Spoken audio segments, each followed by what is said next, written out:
Merci beaucoup Nicolas Gomez. Et prochain rendez-vous avec l'information, il sera 11h. Sud Radio, on parle auto, 10h midi, Jean-Luc Moreau, Laurence Perrault. Ravi de nouveau d'être en votre compagnie pour ce beau week-end. Ça y est, c'est le printemps. Depuis déjà même une grosse semaine, on en profite. Bonjour l'ami Jean-Luc. Bonjour Dame Laurence et bonjour à toutes les auditrices et tous les auditeurs. Alors le printemps, c'est pas juste l'ouverture de la pêche à la truite qui a eu lieu il y a à peu près maintenant 2 semaines. C'est aussi tous les amoureux des voitures classiques qui vont commencer à ressortir leurs belles voitures de collection sur les routes de France. Exactement. Et tout à l'heure, pour parler de ces voitures de collection, on parlera de la boiserie automobile. Savez-vous ce que c'est que la boiserie automobile? J'imagine que ce sont les tableaux de bord en bois. Ah, c'est pas forcément les tableaux de bord. Vous savez qu'avant la Deuxième Guerre mondiale, la plupart des voitures, l'ossature était faite en bois. Wow. Et puis ça a été interdit dans les années 50 à cause des accidents, parce que du bois qui éclate, c'est pas terrible pour la sécurité. On va commencer cette émission avec notre invité qui est déjà avec nous en studio, maître Rémi Jossaume. Tiens, on va lui dire bonjour tout de suite. Bonjour maître. Bonjour maître. Avec un sujet... Ah, on aura plein de questions. En fait, alors j'en ai mis un pour appâter le challenge et j'ai mis est-ce la fin de l'interfilm moto, mais au-delà de ça, on va parler de plein de choses. On va parler de la voie de covoiturage. On va garder Rémi pendant peut-être une journée mais il aime et demie. Bien. Ouais, puis il n'a rien d'autre à faire. Notre avocat spécialiste en droit routier au barreau de Paris. Nous allons aussi poser une question. Est-ce que l'on va vraiment pouvoir se passer de pétrole en 2045? Oui, les écologistes voudraient même qu'on s'en passe depuis hier, mais ça paraît pas tout à fait possible parce qu'aujourd'hui, 97% de l'énergie consommée dans les transports, c'est de l'énergie d'origine fossile. Donc qui provient du pétrole essentiellement. Alors se dire, vous savez, ça va arriver vite, 2045, déjà 2035, la fin du... Et dans 10 ans ? La fin de la vente des moteurs thermiques, bon, ça a du plomb dans l'aile, pour être franc. Ensuite, 2045, on nous dit, on n'aura plus de station-service. Est-ce que c'est vrai? On va poser la question à quelqu'un qui sait, puisque c'est le président de l'UFIP Énergie qui sera avec nous tout à l'heure, Olivier Gantois. La loi montagne pour les pneus, on en parle dans notre rendez-vous. C'est fini lundi, la loi montagne. Voilà. Enfin, c'est fini, je veux dire, c'est la fin de la saison, voilà. Alors, qu'est-ce que ça implique? Et puis nous aurons aussi un focus sur les voitures les plus mal aimées en termes d'occasion. Exactement. Est-ce que le multiplat est dedans ? Alors oui, il y a des voitures effectivement qui ont été boudées en occasion à cause de leur esthétique un peu décalée, on va dire ça comme ça. Mais là, c'est principalement la fiabilité qui fait que les voitures sont boudées en occasion. Quoique, en ce moment, Tesla est boudée en occasion, donc on y reviendra aussi pour d'autres raisons. Bon. Mais c'est vrai que si vous avez, par exemple, une 208 avec un litre de PureTech et des airbags Takata, en occasion, ça va pas être facile à vendre.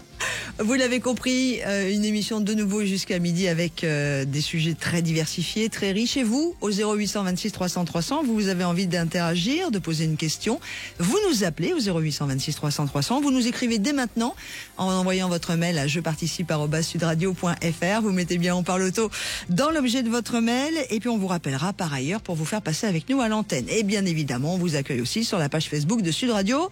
Allez, c'est parti, tous ensemble jusqu'à midi. Sud Radio, on parle auto et de sécurité. Avec Autosécurité, prenez rendez-vous en ligne pour votre contrôle technique dans un de nos 900 centres sur autosécurité.com. Il est président également de l'Automobile Club de France, des avocats. Oui, de France, des avocats de France. J'en sais rien.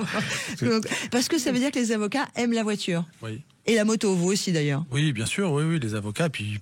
Les avocats pratiquent le droit routier et puis ils sont aussi des conducteurs, ils sont aussi des clients parfois et puis... Une question personnelle pour commencer, Rémi, vous avez combien de points? 12. Je comprends même pas que vous me posiez la question. Voilà. C'est ça qu'on reconnaît un bon avocat. Maître Jossaume, je vais vous demander de ramener un peu plus le micro vers votre bouche si vous le voulez bien. Et comme nous avons Maître Jossaume qui est quand même notre avocat spécialisé en droit routier, allez-y, écrivez-nous si vous avez des questions à lui poser ou appelez-nous dès maintenant au 0826 300 300. Alors Rémi, il est, on l'a compris, j'allais dire chauffard, des conducteurs d'automobile. 12 sur 12. Et il est aussi motard. Alors pour commencer, on va s'intéresser à l'interfilm auto. Alors l'interfilm auto, on va repréciser que depuis le début de l'année, il y a un cadre réglementaire très strict qui doit être appliqué et c'est pas forcément une bonne chose pour les motards. Non, alors ce qu'il faut rappeler, c'est qu'auparavant, on avait donc une pratique qui faisait l'objet souvent de verbalisation par des gendarmes, des policiers, parfois même eux-mêmes en moto, et on aboutissait à 3-4 infractions cumulées Souvent, c'était donc le dépassement par la droite, le défaut de clignotant, le non-respect des distances de sécurité, la vitesse excessive.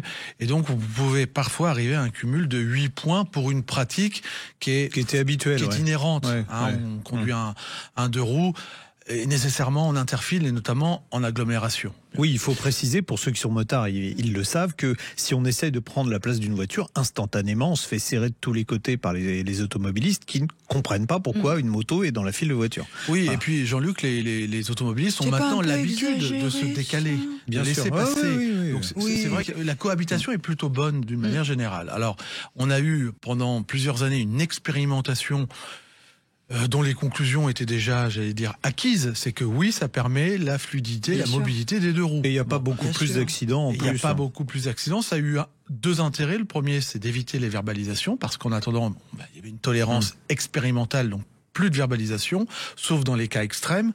Et puis, d'un point de vue assurantiel également, puisque les assurances se sont calées sur l'expérimentation pour soit dégager le motard de sa responsabilité en cas d'accident, soit d'avoir un partage de responsabilité. Bon, donc c'était dans l'intérêt du motard. Voilà. Et Bon, depuis effectivement, 2025, ça voilà, change. Depuis janvier 25, on a un cadre légal. L'expérimentation était limitée dans l'espace. Aujourd'hui, on a une réglementation nationale, donc c'est partout en France. Mais par contre, faut être honnête, la mise en œuvre est très compliquée et je crains qu'il y ait des verbalisations Ah bon peut-être même plus importantes qu'auparavant. Alors on n'aura pas ces verbalisations multiples, mais on aura peut-être des verbalisations parce que la mise en œuvre est compliquée. Alors, Mais si vous allez voir l'information qu'on n'est pas marche. passée ou quoi Oui, Enfin, oui, non, excusez-moi, on va- mais, non, mais il y a une étape encore après. Vous allez voir qu'on marche sur la tête. Alors, déjà, cette réglementation, elle impose aux motards de remonter les fils qui sont arrêtés à 50 km/h maxi sur la file, entre les deux fils les plus à gauche. Exactement. C'est forcément, alors, ça paraît évident, mais vous allez voir, la précision est importante, c'est nécessairement 2 ou 3 roues. Et donc pas un 4 roues comme un quad ou un sidecar, par exemple. C'est nécessairement... Ou des scooters à 4 roues, parce que ou ça par existe. exemple, effectivement. Bon, alors, sauf que les scooters à 4 roues, Il n'y en a pas évidemment, beaucoup, évidemment. il y en a peut-être pas beaucoup, mais ils le font tous. C'est sur des voies donc précisées dans la loi, et en l'espèce, c'est des départementales, des autoroutes, des nationales, avec des voies séparatives entre la voie de circulation et la voie inverse, avec la nécessité de prévenir, évidemment, lorsqu'on pratique l'interfile. On ne doit pas forcer le passage, on ne peut pas dépasser 50 km/h, on doit se réinsérer dans la circulation lorsque il n'y a plus de bouchons. Bref, tout ça, la mise en œuvre, me semble-t-il, est assez compliquée et va laisser, si vous voulez, une libre interprétation aux forces de l'ordre qui va, je pense, amener à des verbalisations. Alors certes, vous n'aurez plus ce cumul de PV comme auparavant, mais vous aurez peut-être plus de PV sur le chiffre parce que, encore une fois, la mise en œuvre est très compliquée. Alors juste, j'ai bien compris toutes les précisions que vous avez données, n'étant pas moi-même sur un deux roues quel qu'il soit, mais on a tellement parlé de cette période d'essai de l'interfile, le fait que c'était quand même plutôt accepté. Vous pensez vraiment que les gens des forces de l'ordre vont quand même mettre des PV ? Plus parce que, Laurence, en pratique, les motards roulent le plus souvent au-dessus de 50 km/h en interfile. Et puis, j'allais dire, ça va toujours être compliqué Et normalement, d'apprécier c'est sur des axes avec des vitesses limites supérieures à 50 à km/h. 70 km/h. Sauf le sur leur périphérique. principe, sauf le périph'. Bah oui, Sauf parce le que, périph'. ah mais vous voyez, tout ça c'est Mais oui. extraordinaire. Oui, oui, non, mais C'est-à-dire alors, qu'en fait, on se rend pas compte de l'abaissement à 50 sur le périph'. On pond une loi, puis après on se dit, ah bah tiens, zut, finalement le périph' qui est peut-être la zone la plus concernée en Ile-de-France est exclu de l'interfile. Donc c'est Non, mais là où ça complètement devient ubuesque. extraordinaire, c'est que on a désormais sur le périphérique, pas dans l'intégralité, mais sur une partie du périphérique, on a les fameuses voies de covoiturage qui fonctionnent le matin et le soir. Et il est précisé, attention, parce que ça c'est juste, ça vaut le coup quand même, que pour l'interfile, il faut que les deux voies soient bloquées. Or, si vous avez pratiqué le périphérique, le matin, les fils qui sont pas les fils de covoiturage sont bloqués, mais la file de covoiturage, elle circule. Donc si on respecte stricto sensus la réglementation, on n'a pas le droit de remonter la file de covoiturage à moto. Donc il faudrait remonter la file d'avant, mais la loi précise qu'on n'a pas le droit de remonter la file d'avant, puisque c'est les deux fils les plus à gauche. Donc alors, on fait quoi? Pour rebondir sur ce que dit Jean-Luc, pendant la période JO, ce fut extrêmement dangereux de prendre la voie entre les deux voies bouchées, puisque les motos n'avaient pas le droit de circuler sur la voie de covoiturage JO 2024. Pour ceux qui n'ont jamais pris le périphérique, c'est la voie qui est la plus à gauche sur le périphérique. Qui est donc extrêmement compliqué parce que les motards n'arrivaient plus à se faufiler entre les deux voies puisque l'espace était réduit d'une part, et aujourd'hui, et Jean-Luc a parfaitement raison, c'est extrêmement dangereux de faire de l'interfile sur la voie de covoiturage actuellement. Alors, parce qu'il y a un différentiel de vitesse qui est extrêmement important, Laurence, entre la voie de covoiturage qui a priori circule plus vite avec les autres voies qui sont bouchées. Et donc sur la 13, on a une situation totalement ubuesque. Oui, parce qu'il n'y a pas que le périphérique, il y a des autoroutes aussi. Voilà, il limite la vitesse de circulation sur le covoiturage à 50 ou 70 km/h.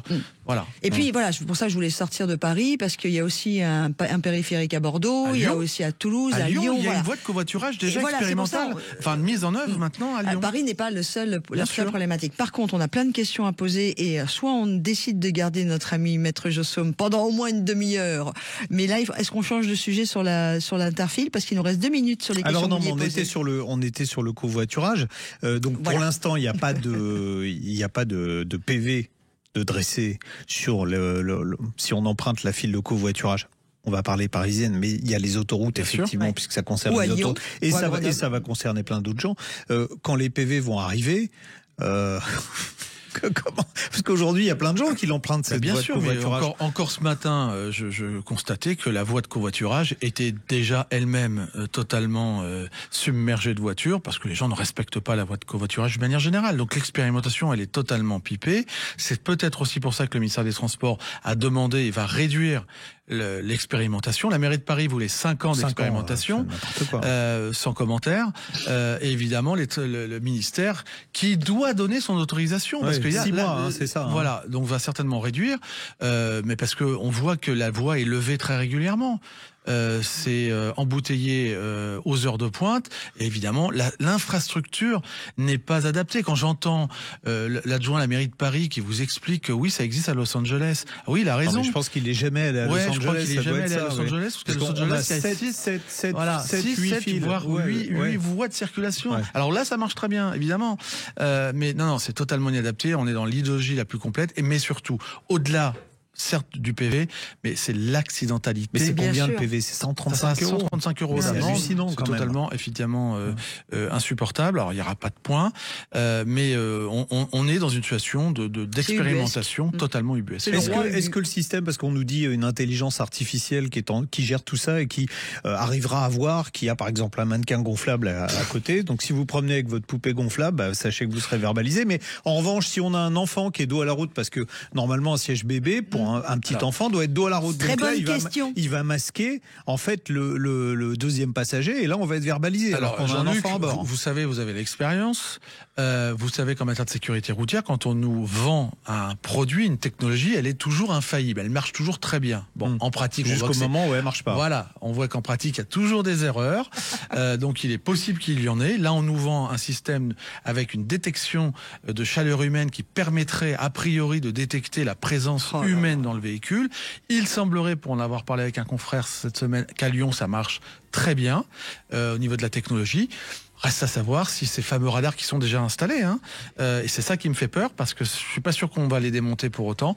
A priori, ça marche plutôt pas mal. Et puis moi, je voudrais quand même poser une question un peu différente. C'est pourquoi dépenser autant d'argent sur des choses qui vont embêter une majorité, là, les Franciliens, peut-être les Lyonnais, etc., mais de façon extrêmement réduite, alors que la France a besoin de finances pour réparer ses routes qui sont pleines de trous et qui pourraient être mis sur autre chose que d'embêter les Français une fois de plus. Enfin, moi, il y a des choses qui me dépassent à l'époque qu'on vit en ce moment, quoi. Bon, Maître Jossaume, vous restez avec nous ? Avec plaisir. Parce que dans quelques instants, on a une question de Laurent. Et puis du coup, on garde Maître pour qu'il y réponde, parce qu'on l'aime bien, puis qu'il a que ça à faire. On sait pas qu'on le garde parce qu'on l'aime bien. Si aussi. Un peu parce qu'il serait compétent ? Non. Allez, à tout de suite sur Sud Radio. Sud Radio, on parle auto et de sécurité. Avec Autosécurité, prenez rendez-vous en ligne pour votre contrôle technique dans un de nos 900 centres sur autosécurité.com. Sud Radio, on parle auto et de sécurité. Avec Autosécurité, prenez rendez-vous en ligne pour votre contrôle technique dans un de nos 900 centres sur autosécurité.com. Dans quelques minutes, je vous donne d'ailleurs rendez-vous maintenant sur la page YouTube de Sud Radio. Vous êtes plus d'1 million pour aller voir tous les essais de voitures, bien sûr, de l'ami Jean-Luc. Et ce sera la BMW X3 qui sera en essai aujourd'hui. On en réserve un petit peu la primeur à Jean-Luc de nous dire tout ce qu'il en pense. Mais pour l'instant, on va accueillir Laurent avec nous au 0826 300 300. Bonjour Laurent. Bonjour Laurent. Bonjour. Comment ça va? Ça va super, merci. Bah, ça va bien, super. il vient d'acheter une Alpine Non. A290. Donc magnifique. ça va forcément bien. Maître, voilà. vous connaissez l'Alpine aussi, Oui, hein, très maître Oui, alors ça c'est la version Maître Jossaume. c'est la version Alpine de Dont la Jean-Luc. R5 électrique. Oui, c'est ça. Voilà. Ah oui, non, mais parce que je sais qu'il adore les voitures aussi, donc je me demandais s'il aimait bien l'Alpine en général. Mais il aime bien les voitures qui font du bruit. Rémi. Ouais, On va pas moi en aussi. parler ici, mais Ah, c'est si, vrai si, que. si. Alors Laurent, pardon, on vous écoute. Oui, alors c'est un super véhicule. Ça fait un mois que je l'ai, c'est terrible. On se fait vraiment plaisir avec cette voiture. Ma question, c'est... Vous avez j'avais toujours vos écouté 12 votre points, émission. parce que quand on dit on se fait plaisir avec cette voiture, ça sous-entend quand même déjà que vous avez quelques Oui, photos oui. souvenirs. Non, pas encore. Non, C'est pas encore. la A290. Oui. Donc pour tous ceux Oui. qui n'ont pas suivi, c'est la R5 Alpine. C'est la R5 Alpine, on va Voilà. dire ça comme ça. Voilà, Électrique. l'R5 électrique Alpine. Alpine. Voilà.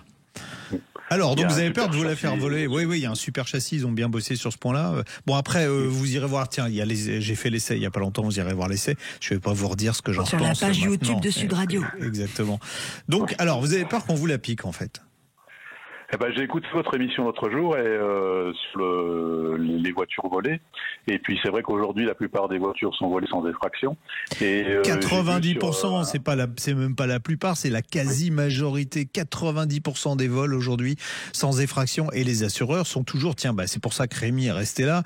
Avant d'aborder votre cas perso, Laurent, Rémi, qu'est-ce qu'on peut faire contre un assureur qui dit ouais, mais il n'y a pas eu d'effraction, même si on est assuré contre le vol, je vous rembourse pas? Alors, on a eu un courant jurisprudentiel plutôt favorable aux automobilistes en estimant que cette clause qui excluait donc l'indemnisation dans le cadre d'un vol de véhicule était considérée comme abusive, dès lors qu'on pouvait pas la critiquer et la contrarier. Bon. Aujourd'hui, les tribunaux sont un peu plus sévères et sont donc plus favorables aux assureurs. Tout va dépendre de la rédaction de votre contrat d'assurance et de la démonstration que vous pouvez faire ou non de la survenance de votre vol. Donc, en d'autres termes, c'est donc toujours un peu du cas par cas. Si votre véhicule est volé sans aucune trace d'effraction et que vous ne pouvez pas rapporter une autre preuve du vol de votre véhicule, vous allez être dans une situation extrêmement compliquée. Donc, les autres moyens de démontrer que son véhicule a été volé, alors c'est certes un dépôt de plainte, c'est une présomption, puisque généralement on dépose pas de plainte sans raison, mais c'est idéalement d'avoir d'autres éléments, des témoignages, un tracker sur le véhicule, peut-être même des vidéos qui vont démontrer à ce moment-là que le véhicule a bien été volé. Mais donc, je le répète, c'est le contrat d'assurance qui va délimiter le périmètre de prise en charge selon que votre véhicule est ou non retrouvé, évidemment, dans un premier temps, avec une trace d'effraction.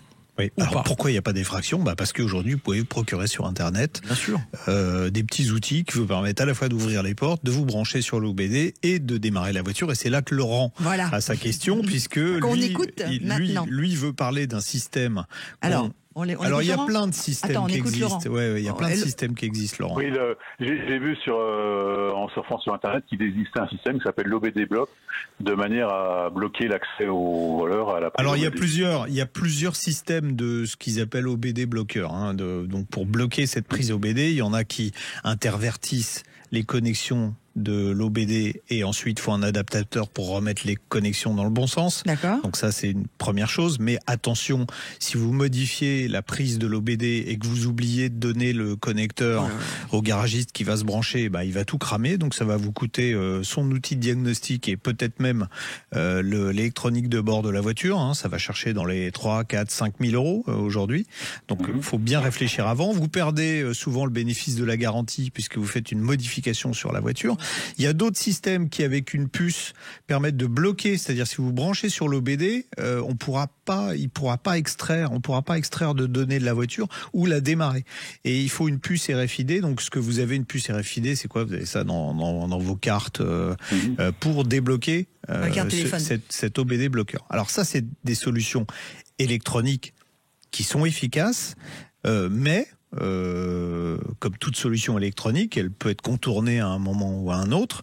Et le problème, c'est que il faudrait presque, Rémi, avoir une preuve d'avoir forcé la voiture. Donc un système mécanique, et je vais le répéter, la barre, le bloqueur de volant qui bloque, bloque la pédale de frein et le volant, ça reste aujourd'hui le meilleur système. Alors c'était pas un bon système il y a 30 ans, parce que les mecs étaient équipés de pince-monseigneur, ils rentraient dans la voiture et clac, ils cassaient le truc. Aujourd'hui, ça s'appelle du vol à la souris. Alors vous pouvez mettre un chat dans votre voiture, ça c'est bien pour le vol à la souris. Mais le vol à la souris, le gars qui voit qu'il y a un système mécanique qui bloque la voiture, il va passer à la voiture d'à côté. Et puis autre chose, Laurent, c'est que alors les voitures électriques se volent moins que les voitures thermiques. Pour le moment, même s'il y a une augmentation du nombre de vols, déjà parce que le parc de voitures électriques est moins conséquent. Et puis surtout, il y a un truc. Si vous allez à une borne de charge rapide, la voiture, elle dialogue avec la borne. On sait en temps réel où elle est, la voiture. Donc un voleur, il pourra pas charger autrement que chez lui. Donc à mon avis, ça va la gonfler assez rapidement. On peut tracer beaucoup plus simplement une voiture électrique. Et toutes les voitures modernes, on peut les tracer par GPS. Je ne comprends même pas aujourd'hui pourquoi certains assureurs obligent les clients à insérer une puce GPS. Il y en a dans toutes les voitures. Aujourd'hui, votre concessionnaire peut presque savoir à tout moment où vous êtes. C'est vrai. Oui, et puis Jean-Luc, il y a d'autres dispositifs qui coûtent pas très cher, qui permettent de taguer son berger véhicule, allemand, voilà. Non, ça Ou coûte pas cher. d'acheter juste une 2 chevaux. Non, d'acheter un petit tracker dans la voiture, au téléphone. Oui, mais ça n'empêche pas de voler la voiture. Non, mais par contre, certains sont sensibles et dès que le tracker bouge, ça bouge, ça vous prévient. Donc ça vous prévient. Pouvez peut-être arriver rapidement sur les lieux. Donc Laurent, les deux, l'OBD bloqueur et la canne, franchement. Mais du coup, l'OBD bloqueur, moi je serais pas pour vu ce que vous me racontez. Je trouve que c'est trop compliqué, quoi. Alors, la canne, c'est quand même beaucoup plus simple. Oui, la canne, c'est moins cher. Parce qu'un OBD bloqueur efficace, c'est 300 € avec le montage. Mettez bien une bonne canne quand même, pas une canette. Parce que vous allez avoir tout. Alors c'est vrai que faut acheter des bonnes cannes. C'est vrai que c'est contraignant. Faut se balader avec la canne. Vous la mettez derrière. Moi, j'en ai une, je la mets derrière. Je savais que vous aviez une canne, mais pas pour la voiture. Si, j'ai une canne pour ma voiture. Quelle mauvaise Vous avez vu ce que je subis tous les samedis matins. C'est pour ça que je viens pas tout le temps. J'ai besoin d'un. Nombre d'auditeurs me disent mais comment vous faites, Laurence, pour tenir Je l'aime bien, c'est mon copain aussi. Donc Laurent, une canne, voilà. Je voudrais poser une question grâce à vous, Laurent, à Maître Jossaume, qui est avocat au barreau de Paris et président de l'Automobile Club des avocats. Vous avez déjà défendu des voleurs de voitures ou c'est alors? Des voleurs, vous voulez dire? Oui, les voleurs de voitures. Non, moi je pratique pas trop cet aspect du contentieux pénal. Non, par contre, j'ai défendu des personnes qui n'étaient pas indemnisées par leur assureur, et c'est l'occasion de dire autre chose également sur les vols de véhicules. De rien. Les assureurs, très régulièrement, vont vous demander de justifier de la provenance de vos fonds quand vous achetez un véhicule. Et donc, je le dis aussi, soyez très vigilants lorsque vous achetez un véhicule d'un certain prix, gardez toujours la traçabilité du paiement. Que ce soit un virement, un chèque de banque, une copie de tout cela, parce que l'assureur, avant d'entreprendre des pourparlers, il va vous demander comment vous avez acheté le véhicule, d'où venait l'argent. Et c'est une obligation légale, effectivement, qui s'impose depuis quelques années, notamment, comme vous le savez, à cause des problématiques de financement, du terrorisme, de la grande délinquance, etc. On s'empêche pas les dealers de rouler en Lamborghini. Ça ne les empêche pas de rouler, mais j'ai malheureusement perdu quelques dossiers comme cela, parce que la personne ne pouvait pas démontrer la provenance des fonds. Voilà. Premier point. Deuxième point, faites très attention lorsque vous allez déclarer le sinistre, votre vol, sur le kilométrage du véhicule. Parce que là aussi, moi je connais pas par cœur le kilométrage de mes véhicules. Moi non plus, mais approximativement quand même. Approximativement. Mais l'approximatif parfois est considéré par l'assureur comme une fausse déclaration ou une déclaration mensongère. Et Jean-Luc, là, le technicien que vous êtes va compléter mes propos. Ils font aussi ce qu'on appelle de l'incrémentation de clés. Est-ce que vous pouvez nous dire ce que c'est précisément? Parce que ça fait partie des éléments qui sont étudiés par les experts en matière de vol. Parce que votre clé, elle c'est pas juste une clé. Il y a une puce dedans et il y a plein de choses qui dialoguent entre la clé et la voiture. Donc le kilométrage notamment. Le kilométrage, ouais. D'accord, ok. Voilà, Alors, donc, ça avec pour les dire- Mais nouvelles aujourd'hui, voitures... ce qui se passe, tiens, Oui, attends, je vais vous c'est que montrer vous avez en quelque plus chose. du homejacking, c'est-à-dire que les gens Oui, ils rentrent voilà. chez vous, ils piquent les clés de la voiture, ils partent avec les clés. Ces garçons, Voilà. ils sont terribles. Non, c'est pas ça, c'est avec les voitures modernes. En tout cas, depuis quelques années, c'est le cas de la mienne, où j'ai mon application sur mon téléphone. Si j'ouvre mon application, même si je suis pas à côté de ma voiture, même si elle est à On peut 600 avoir le km, kilométrage, ouais. c'est pas on peut, Ouais, c'est j'ai ouais, mon ouais, kilométrage. ouais. Voilà, ça fait partie aussi des choses qui sont un peu plus pratiques. Et ben voilà, Laurent, on a fait un grand tour grâce à vous. Merci. Merci à vous. Vous avez vu, ils sont Bonne bavards, hein, journée. plus bavards que les filles. hein. super, et plein d'informations. Ouais, en ouais. plus. Merci, maître Jossaume. Merci à vous, à très Elle est de vite. quelle couleur votre Alpine. votre A290, Laurent? Il est parti. Il est trop parti, tard. Laurent. Bah, Non, attends. je suis là. Ouais, elle est de quelle couleur? Elle est bleue alpine. Ouais, bleu, voilà. ouais, bah oui, Alors, bah c'est oui. c'est exactement ça que On fallait vous prendre. embrasse très fort et profitez bien de votre magnifique R5 Alpine. C'est une sacrée petite bagnole. Salut l'ami, non pas Jean-Luc, mais Rémi. À bientôt. J'aime bien. Je m'appelle Rémi. Je suis sans famille. Allez, à suivre, ce sera l'essai de la semaine et c'est la la BMW X3. C'est la 30i Drive. Oh là là là là. iX Drive. Non, c'est compliqué. Ouais. Quand on a beaucoup bu le midi, ouais, Non, mais même pas. On est à peine. Il est même pas 11h. T'exagères. on peut boire au petit déjeuner. Hein. Il y en À a jamais qui de la boivent du vie. calva. Allez, on y va, mais pas possible. Sud Radio, on parle auto et de sécurité. Avec Autosécurité, prenez rendez-vous en ligne pour votre contrôle technique dans un de nos 900 centres sur autosécurité.com. Sud Radio, on parle auto, 10h midi, Jean-Luc Moreau, Laurence Perrault. Et je vous rappelle que tous les essais de l'ami Jean-Luc sont visibles intégralement sur la page YouTube de Sud Radio. Et aujourd'hui, une BMW. BMW X3 30e. X Drive. Je sais que bon, c'est poétique comme nom. Vous savez quelle est la BMW la plus vendue dans le monde? Eh ben, c'est le X3, voilà, ben comme voilà. ça. 3,5 millions d'exemplaires déjà écoulés. Véhicule qui est fabriqué aux États-Unis et également en Afrique du Sud. D'ailleurs, j'ai tourné dans le Grand Canyon pour ceux qui auront les images. C'était très chouette. C'est pas vrai. Ouais. C'était Bon, où en fait, c'est dans le Luberon. Oh, c'est beau, très, le très, Luberon. très joli. C'est Voilà. très beau. Le fait qu'il soit fait aux États-Unis, ça explique peut-être sa prise d'embonpoint. Hein. C'est normalement un SUV compact premium, mais il mesure 4,75 m de long pour un compact, 1,92 m de large. Il est plus gros que la première génération de X5. Hein. Il n'y a qu'une seule cote qui n'augmente pas, c'est la hauteur. Désormais 1,66 m, il est 2,5 cm plus bas que l'ancien. Alors pour être franc, je suis pas fan de l'esthétique de ce nouveau X3 avec ses naseaux surdimensionnés, ses lignes taillées à la serpe. Je trouve que l'ensemble manque de finesse et d'élégance. Autre défaut, malgré sa taille généreuse, cette version hybride rechargeable, qui est une hybride rechargeable, n'affiche que 460 litres de volume de coffre à cause de la grosse batterie de 19,7 kWh qui est logée sous son plancher. La modularité n'est pas non plus extraordinaire, de même que l'habitabilité arrière, toujours compte tenu des dimensions de l'engin, évidemment. Et puisque nous en sommes au chapitre doléances, la présentation intérieure ne déclenche pas non plus l'admiration, mais ça, c'est plutôt une habitude sur les nouvelles BMW. Monsieur BMW, il va falloir faire un truc. Hein. En effet, moi, j'apprécie pas le style épuré de l'intérieur, ça reste une affaire de goût, vous me direz, il y en a qui peuvent aimer ça. En revanche, ce qui est inacceptable à ce niveau de prix, c'est la qualité perçue, qui est plutôt médiocre. J'ai essayé une Dacia cette semaine, c'est pas moins bien. Et ce, malgré l'option, en plus, on avait l'option tissu sur les voitures d'essai qui masque les plastiques durs de la planche de bord. Bref, c'est pas terrible. La dalle numérique courbée qui regroupe les écrans de l'instrumentation et de l'infodivertissement est maintenant une constante chez BMW. Hein. C'est lisible, à défaut d'être beau en ce qui concerne les compteurs, et c'est réactif à défaut d'être ergonomique en ce qui concerne le grand écran tactile de 14,9 pouces qui commande la très grande majorité des fonctions. C'est là que ça coince. Hein. Heureusement, il y a quand même quelques boutons sur la console centrale qui gèrent la boîte de vitesse. Heureusement, c'est pas par l'écran. Les modes de conduite ou les aides à la conduite. On peut d'ailleurs assez facilement neutraliser via l'écran ou via la touche 7 qui est sur le volant, quelques aides à la conduite qu'on n'aime pas. On en a déjà parlé, mais l'alerte de survitesse, par exemple, il faudra... Et tiens, on va, dans une future émission, je vous dirai combien ça coûte toutes ces conneries. Voilà. Bon, à ce niveau de gamme, outre les réglages électriques, BMW propose 4 revêtements au choix pour la sellerie, du tissu, du cuir synthétique, de l'alcantara et du vrai cuir. Et oui, madame, ça existe encore, les vaches, dans ce bas monde.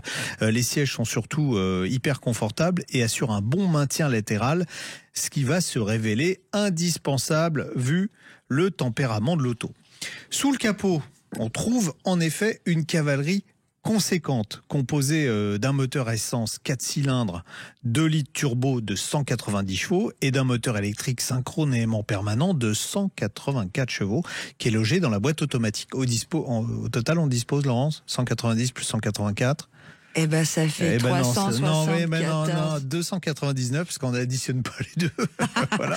Moi, vous me bêtement, non, 299 chevaux, 450 Nm de couple, transmis aux 4 roues par un système de traction intégrale. Alors, les premiers tours de roue avec ce X3 hybride rechargeable sont évidemment électriques. Bon, les 184 chevaux, 250 Nm de couple du moteur électrique sont suffisants pour assurer de bonnes accélérations et de bonnes relances. Le silence et le confort sont remarquables sur notre version de base. Pourquoi je dis de base? Parce que la version de base, elle a des roues de 19 pouces. C'est déjà gros, mais c'est pas monstrueux. Et on peut avoir sur les finitions supérieures jusqu'à 21 pouces. Et on avait en plus la suspension classique. Il existe également une suspension pilotée. Je vous le dis tout de suite, le paradoxe, c'est que le modèle de base avec les petits trous et la suspension classique, il est mieux que le modèle avec les grandes roues et la suspension pilotée. Donc, vous pourrez faire des économies. Avec un 9 sous le pied, j'ai parcouru 80 km sans consommer une goutte d'essence. C'est pas loin des 90 km qui sont revendiqués par le constructeur. Alors, quand on a le pied plus lourd, qu'on met le mode sport en route, là, on a les 2 moteurs en fonction, Laurence, pour une puissance totale de 299 chevaux, vous n'avez pas suivi, vous aurez donc une mauvaise note. Et là, c'est une vraie BM. Ça accélère de 0 à 100 en 6 secondes 2. Ça fait preuve d'un dynamisme étonnant pour un engin qui fait 2 tonnes 140. Et puis en plus, grâce aux 4 roues motrices qui sont gérées électroniquement, le comportement est presque sportif. Ça permet d'adopter un rythme qui est vraiment inhabituel pour un gros SUV. Finalement, le seul regret, c'est de ne pas avoir la mélodie d'un 6 cylindres. Sinon, ça envoie du pâté, comme on dit. Preuve que chez BMW, on sait faire des moteurs à essence aussi. Batterie vide, sur autoroute, à 130 km/h chrono, on a consommé 7,6 litres au 100. Donc franchement, c'est très très bien. Et là, on est avec le moteur à 190 chevaux. 190 chevaux, voilà. Suivi. Exactement. Bon, évidemment, l'intérêt d'une hybride rechargeable, c'est quoi? C'est de recharger. Dommage que BM n'ait pas jugé bon, comme sur les derniers modèles du groupe Volkswagen, d'équiper ce X3 hybride rechargeable d'un port de charge rapide en courant continu. Il faut en effet se contenter d'une charge en courant alternatif à 11 kW, ce qui réclame 2h30 pour faire le plein de la batterie qui est assez conséquente, 19,7 kWh. Alors au global, ce BMW X3 30i X-Drive, facile à dire. Non mais franchement... Voilà. Il déçoit autant qu'il séduit. Bon, c'est un vrai bonheur à conduire. Hein. Franchement, dans la catégorie, c'est au top. Ça tient ses promesses en matière d'autonomie électrique. La consommation reste très raisonnable en mode hybride. Et puis, il se montre confortable. En revanche, même en laissant de côté son look un peu monolithique, dans la grande vidéo, je dis, il a un peu un look de parpaing.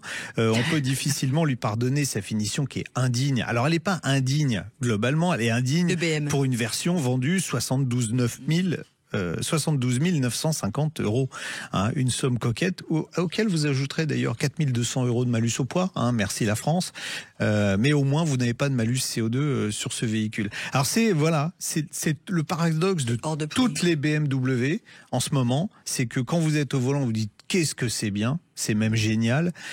Par contre, bon, faut monter dedans les yeux fermés parce que le look, moi, c'est pas mon truc. Et puis la finition, là par contre, non. Là, c'est impardonnable. Et je vous rappelle que l'essai complet est sur la page YouTube de Sud Radio. Et là, mais vous avez tous les essais, tout ce que pense l'ami Jean-Luc. Merci beaucoup. Ben, je vous en prie. Alors vous restez encore un peu, hein. J'ai besoin de vous. Juste après, on va accueillir Olivier qui va nous parler, Olivier Gantois, qui est président du FIP Énergie et Mobilité. Et avec la question que l'on pose dans On parle auto ce matin, va-t-on pouvoir vraiment se passer du pétrole en 2045? Sud Radio, on parle auto. et on prend le volant. Avec Biomotors, agissez pour la planète en roulant au superéthanol et économisez jusqu'à 50% sur votre carburant. Rendez-vous sur biomotors.fr. Back to Car, première marque de pièces auto recyclées et garantie à vie, vous présente Sud Radio, on parle auto et d'environnement. Pourra-t-on vraiment se passer de pétrole en 2045 ? Alors c'est pas uniquement pour le pétrole en général, c'est bien sûr également pour les moteurs thermiques. On accueille Olivier Gantois, président du FIP Énergie et Mobilité sur Sud Radio. Bonjour Monsieur Gantois. Bonjour. Bonjour. Qu'est-ce que UFIP Énergie UFIP Énergie. Ouais. Pardon ? Monsieur Gantois, qu'est-ce que UFIP Énergie et Énergie. Mobilité ? Alors, nous fûmes le Club des pétroliers et nous sommes maintenant le syndicat professionnel représentatif des distributeurs et producteurs d'énergie liquide qui sont, je le rappelle aujourd'hui en France, composés à 90% de composants pétroliers et 10% de composants ex-biocarburants. Bon, ça représente quoi d'ailleurs dans les transports ? Parce que ce qui nous intéresse dans On parle auto, c'est les transports. Ça représente quoi les carburants pétroliers aujourd'hui ? Alors, sur l'ensemble des transports, en France, en 2023, j'ai pas encore les chiffres 2024, les carburants liquides ont représenté 97% de l'énergie consommée. Les 3% qui restent, c'est l'électricité pour le rail. J'ai pris tous les modes de transport. D'accord. 97%. Et ça se décomposait en 2023 toujours en 89% de composants pétroliers et 8% de bio. Donc ça veut dire que les transports sont encore très très largement dépendants des énergies liquides et en particulier des composants issus de pétrole. Mais elle est où la transition énergétique alors avec laquelle on nous bassine depuis 15 ans maintenant ? Alors la transition est en marche puisqu'il y a quand même 10% de ces carburants qui sont des produits décarbonés et composés essentiellement de biomasse ou de matières premières animales. Donc ce pourcentage est en augmentation régulièrement, donc on reste pas les bras ballants. Dans le transport routier, ça fait déjà un moment, ça fait plus de 15 ans maintenant qu'on met des biocarburants dans les carburants distribués en station-service. Ce qui est nouveau, c'est que maintenant on en met également dans le transport aérien. Ouais. Alors le tableau de marche en fait de la baisse pour les énergies fossiles, on va les appeler comme ça, c'était 6% par an. Il semblerait qu'on n'y soit pas tout à fait. Voilà. Et là, par contre, ce 6%, vous avez raison, c'est la partie fossile. Hein. Donc, on a raisonné que sur les fameux 90%. Là, la planification pluriannuelle de l'énergie, qui est le nom barbare de l'exercice gouvernemental de planification de ce qui va se passer, notamment dans les énergies liquides, c'est la version numéro 3, PPE3, qui est actuellement en consultation. Et elle prévoit, en effet, que la consommation de produits pétroliers baissera de 6% par an, mais 6% chaque année. Ça devrait déjà être le cas, d'après la planification numéro 2 qui avait été produite en 2020. Et aujourd'hui, si on regarde les 5 dernières années, mettons, depuis 2019 pour oublier la période du Covid, la baisse, elle n'est pas de 6% par an, elle est de 1% par an. Donc, malgré l'arrivée malgré l'arrivée d'un parc de voitures électriques qui, lui, augmente assez significativement quand même. Tout à fait, puisque donc à fin 2024, on avait 2 millions de véhicules électriques en circulation. Alors, je compte les tout électriques plus les hybrides rechargeables. Ça faisait 2,1 millions exactement. Oui. Ça donc, veut dire... En effet, ça augmente, mais le parc, je rappelle, c'est plus de 40 millions de véhicules. Oui, c'est ça. Ça veut dire qu'en fait, on consomme un tout petit peu moins d'énergie fossile, mais on est très loin de pouvoir se passer du pétrole, comme on entend parfois sur les plateaux de télé, des écologistes, pour pas les citer, qui nous disent oui, il faut se passer du pétrole, on va se passer du pétrole. Ou des gens qui ont aucune expertise. Est-ce qu'on est capable de le faire ? Et puis alors là, je vais me mettre côté automobiliste. Est-ce que demain je pourrais continuer à faire le plein de ma voiture essence ou diesel dans les années qui viennent ? Alors, plusieurs choses, là, vous posez plusieurs questions très importantes. On part donc de cet écart entre l'intention gouvernementale, moins 6% par an, et la réalité, moins 1% par an. Donc, nous, les fournisseurs d'énergie liquide, on devrait être en train de se préparer à moins 6% par an, donc on devrait commencer à fermer des usines, etc. Mais le fait est que nous gardons une certaine flexibilité au cas où la baisse ne soit pas telle que prévue, et je dirais heureusement pour les automobilistes. Donc aujourd'hui et pour les années à venir, que les automobilistes ne s'inquiètent pas, nous serons là pour approvisionner en énergie liquide et en particulier en carburant. Il y aura pas de problème. On est rassuré. Oui, vous pouvez l'être. Hein. Quand on dit quelque chose, en général, c'est robuste. Le 2045 maintenant. Ça serait des ONG qui clament ça et elles le font, bon, soit. Mais non, mais c'est louable comme intention de dire de se passer d'énergie fossile. On est tous d'accord pour aller dans ce sens-là. Maintenant, est-ce que c'est faisable? C'est ça la question. Oui, mais ce qui m'embête d'abord, mais je vais répondre, c'est que le chef de l'État aussi a annoncé 2045. Et là, ça commence à devenir beaucoup plus gênant parce que là, c'est l'État français qui exprime un objectif. Donc, c'était en 2023, à l'été 2023, une annonce que la France ne consommera plus une goutte de pétrole pour ses besoins énergétiques en 2045. Et ça, c'est impossible. Pourquoi? Je vais vous faire une petite démonstration mathématique, j'adore les chiffres. Donc, en 2024... Là, oui, je suis désolé. Mais moi j'adore aussi. On adore, allez-y. En 2024, la France a consommé 65 millions de tonnes de produits pétroliers, tout confondu. Hein. Mais les carburants, là-dedans, c'était quand même les 3 quarts. Hein. Mais tous usages confondus, 65 millions de tonnes en 2024. On va prendre le fameux moins %, qui est la baisse qu'on observe depuis quelques années. On suppose que ça se prolonge jusqu'en 2045 comme ça.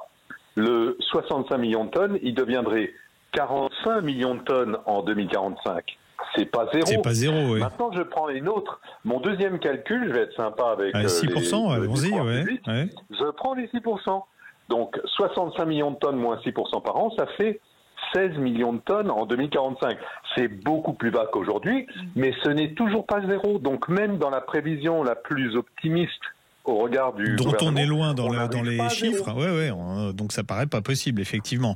Donc le message qu'on lance, c'est que c'est pas la peine de lancer des incantations, c'est pas en lançant des incantations comme ça qu'on fera la transition énergétique, c'est par des faits précis. D'accord. Oui, alors, une autre question, je vous la pose à chaque fois que je vous ai, mais j'adore poser cette question. En 1970, quand j'étais gamin, on entendait, oui, il nous reste 40 ans de pétrole.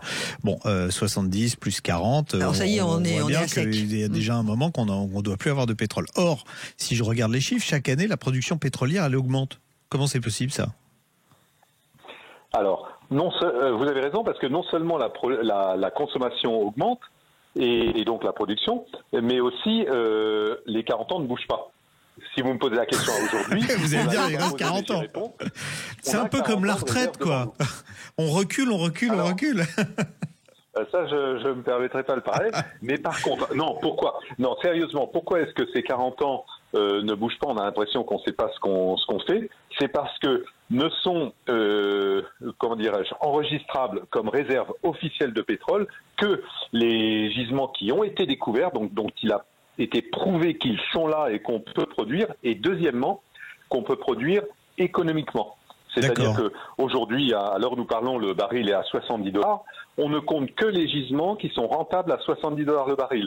Si le prix du baril monte, les réserves augmenteront. Ça, c'est mécanique. Bon, deuxième chose, c'est que tout n'a pas été exploré. On se souviendra qu'aux États-Unis, la production, elle était de l'ordre de 9 à 10 millions de barils par jour. Et tout à coup, on a découvert ce qu'on appelle le pétrole de schiste, c'est-à-dire le fait que dans la roche-mère, sous les gisements en exploitation, là, il restait encore des milliards de barils, ce qui fait qu'aujourd'hui, à l'heure où nous parlons, les États-Unis produisent non plus 9 millions de barils par jour, mais 20 millions de barils par jour.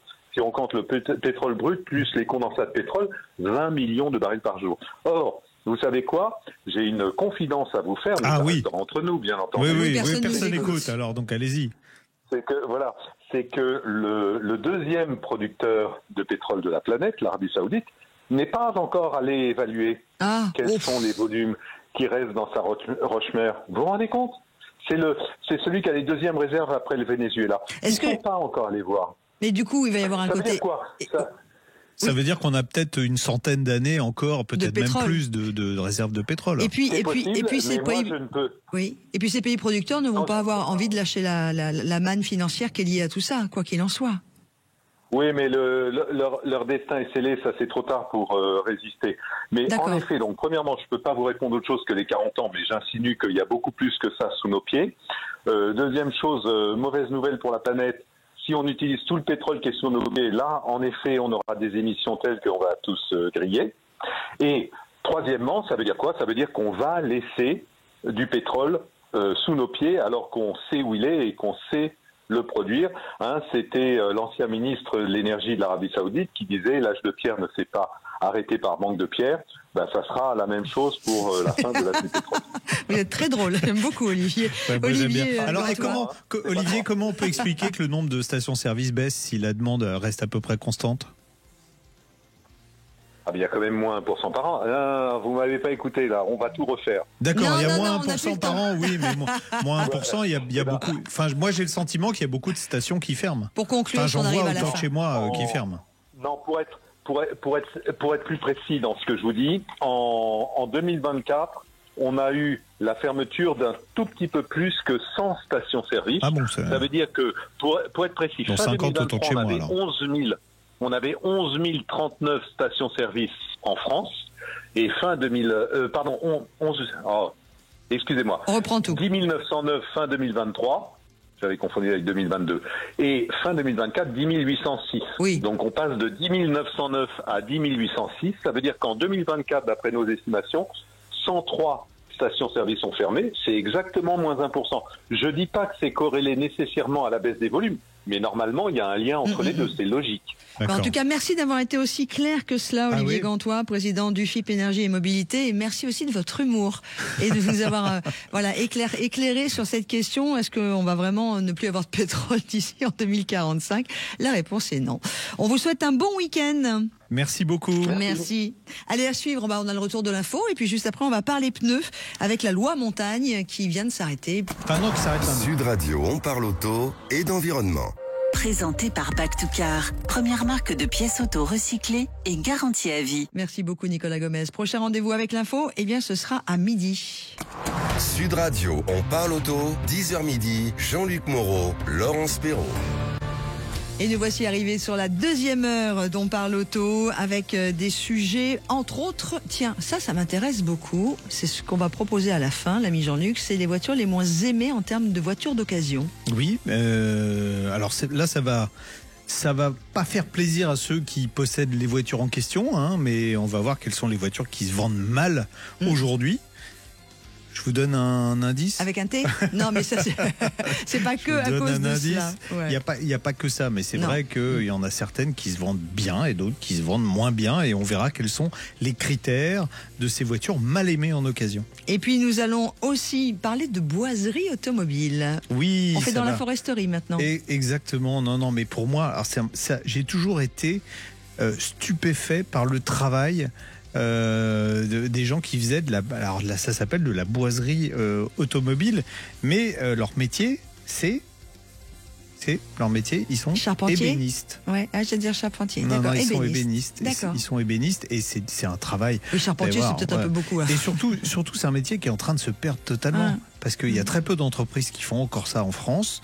Si vous avez une voiture d'avant-guerre à restaurer, il faudra fatalement passer par ces ébénistes.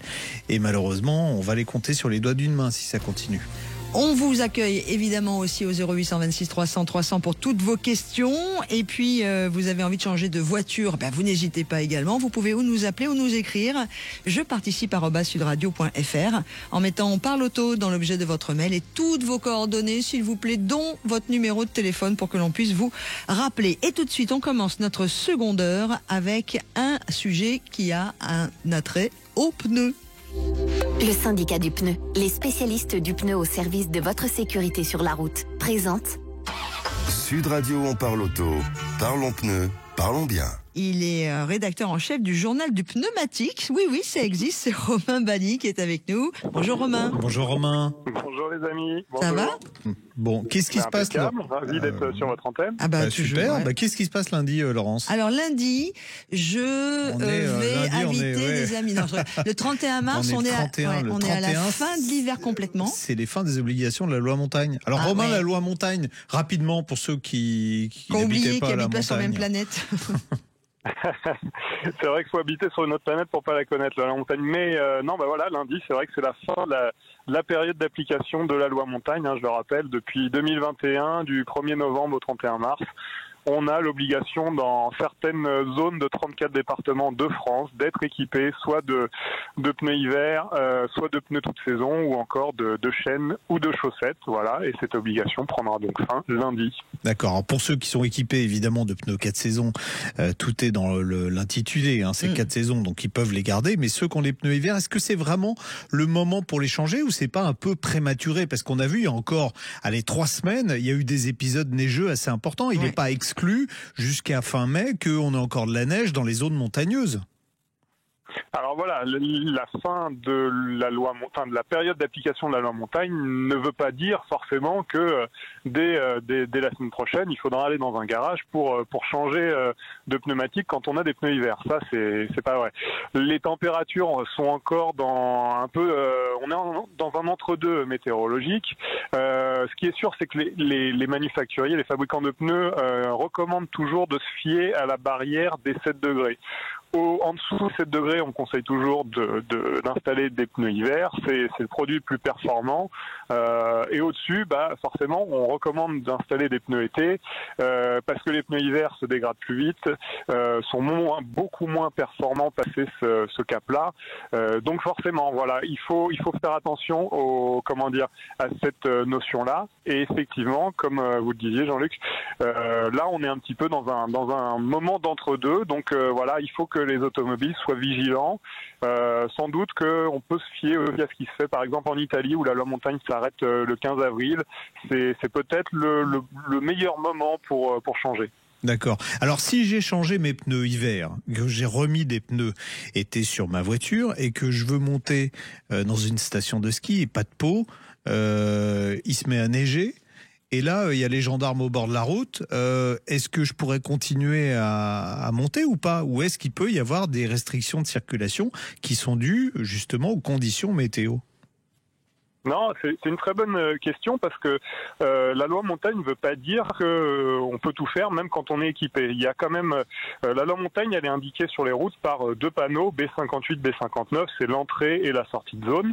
Mais il y a un 3e panneau qu'on oublie souvent de rappeler, qui lui indique des routes où les forces de l'ordre peuvent nous obliger à monter des chaînes ou des chaussettes quand les conditions sont vraiment trop sévères, trop difficiles.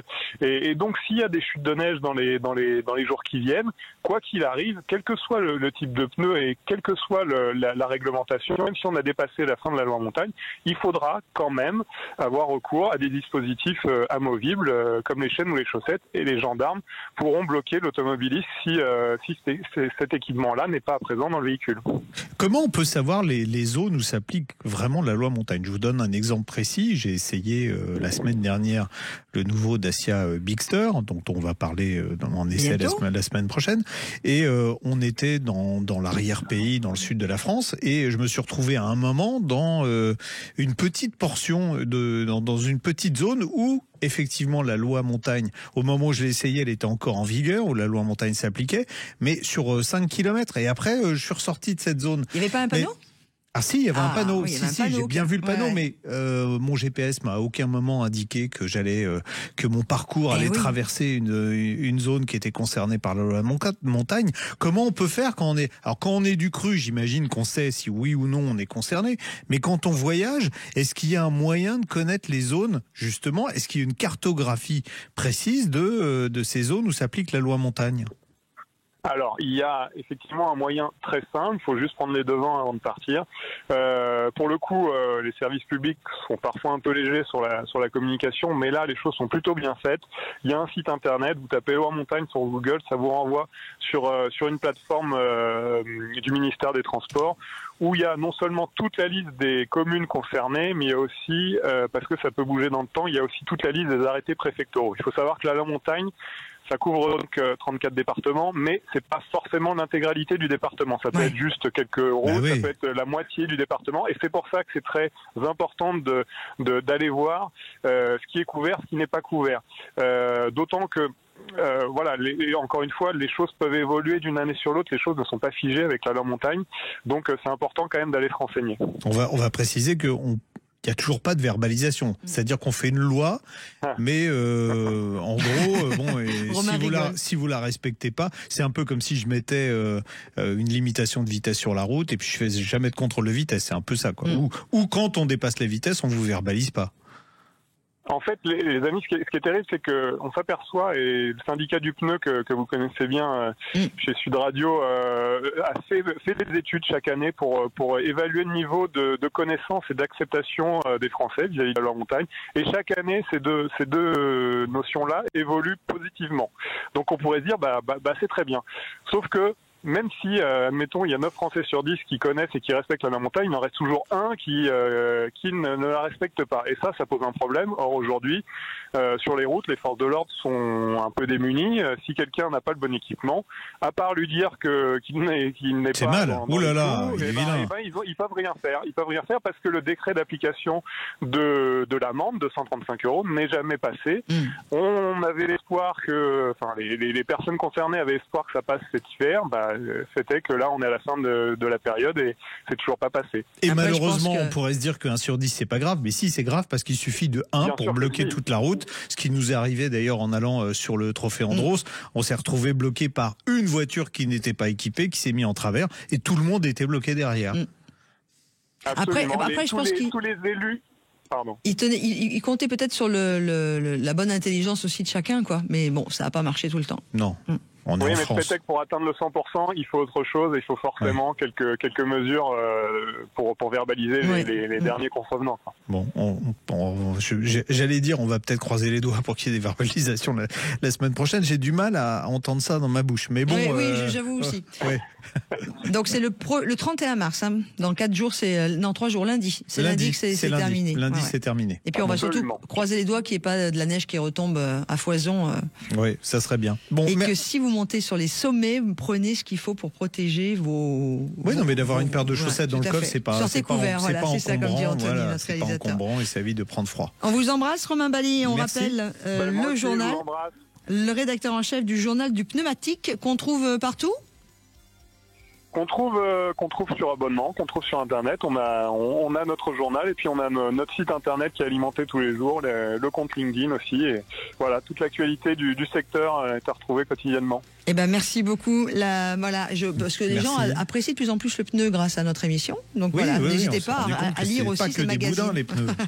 Ça pouvait être sexy. Ça peut être sexy, ouais. On vous accueille dans quelques instants. C'est Cédric qui a une question à nous poser. Et juste après, on parlera de boiserie automobile. Sud Radio, on parle auto. Parlons pneus, parlons bien. Avec le syndicat du pneu, les spécialistes du pneu au service de votre sécurité sur la route. Sud Radio, on parle auto, 10h midi, Jean-Luc Moreau, Laurence Perrault. Et vous savez que vous êtes toujours les bienvenus. Hein. Vous pouvez continuer de réagir d'ailleurs sur la page Facebook de Sud Radio, où vous êtes nombreux de nouveau, et nous écrire comme l'a fait Cédric pour nous poser une question, ou tout du moins avoir bien sûr une réponse. Je participe @sudradio.fr. Vous envoyez ce mail à cette adresse. Vous mettez on parle auto dans l'objet, toutes vos coordonnées. Bonjour Cédric, on vous entend. Vous avez Bonjour couru, Cédric. donc. Hein. Bonjour Laurence, bonjour Jean-Luc, ça fait plaisir d'intervenir dans votre émission. Reprenez votre souffle. On fait faire du sport aux auditeurs. J'avais 7 étages à monter, mais ça y est, c'est fait. Ah, 7 étages, dis donc. Non mais vous avez monté 7 étages. Ouais, j'ai peur des ascenseurs. Ah ok, bon, au moins ça fait faire du sport. Alors on vous écoute parce qu'a priori votre dossier est particulier. Oui, alors moi j'appelle, je vais finir par je vais commencer par la fin, mais ça se termine bien pour moi. Mais j'aimerais bien avoir quelques explications de la part de Kia, parce que j'avais une Kia EV6 qui a fait déclencher mon disjoncteur de la maison un samedi matin après sa recharge. D'accord. Et après, j'avais plus la possibilité de recharger à la maison une fois que j'avais remonté mon disjoncteur. J'ai appelé Kia France, c'était un samedi après-midi, donc c'était un peu compliqué. Et j'ai essayé sur une bande d'essai pour voir si ça faisait les mêmes symptômes, et là j'ai vu que ça marchait. Donc je me suis dit bon, voilà. Donc c'est le chargeur interne, soit le chargeur interne, soit l'unité de commande de tout ça électronique, ouais. Voilà, exactement. Du coup, on l'a déposé le lundi à la concession, et puis on l'a récupéré l'après-midi. Bon, après malheureusement, c'est là que le manque de communication a commencé. C'est-à-dire qu'on n'a pas pu nous donner vraiment le nom de la panne, enfin le diagnostic. ni le délai de la livraison de la pièce. Et que, voilà, on m'a aussi dit que il y avait des véhicules sur le parc de Kia V6 et Ioniq 5, qui est sa cousine, qui avaient le même problème et qui étaient à l'arrêt depuis plusieurs mois, 2-3 mois. Alors, ça nous a un peu inquiété. Ouais. En fait, vous avez raison quand vous venez de dire, c'est un problème de communication. Parce que quand moi j'ai vu votre, alors c'est vrai que ça a été évolutif entre le moment où vous avez envoyé le message et aujourd'hui, puisque votre voiture a été réparée, vous pouvez rouler avec. Moi, j'ai appelé Kia France.